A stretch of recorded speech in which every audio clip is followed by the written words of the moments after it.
মুফতি হান্নানকে তড়িঘড়ি করে কেন ফাঁসির কাস্টে ঝুলানো হলো? সেই মামলার আসামি তারেক রহমান কেন খালাস পায়? তারেক রহমান খালাস পায় তাহলে মুফতি হান্নানও নির্দোষ ছিল। তাকে ফাঁসি দেওয়ার বিচারে হাসিনারও বিচার কার্যকর করা উচিত।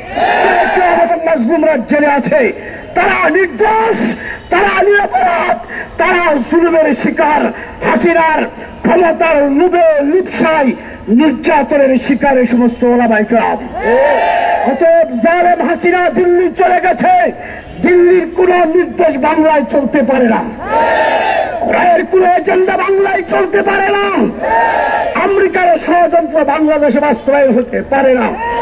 আমি বাংলাদেশ খেলাফত আন্দোলনের মহাসচিব হিসেবে বলছি, এই সমস্ত আলেমদের মুক্তি পাওয়া তাদের মানবিক অধিকার, তাদের নির্যাতিত পরিবারের অধিকার। অতএব ফারাবী, শেখ ফরিদ, আমিনুল ইসলাম সহ যে সমস্ত ওলামায়ে কেরাম ওই সমস্ত মামলায় জেলখানে আছে, ওদেরকে অবলম্বে মুক্তি দিতে হবে।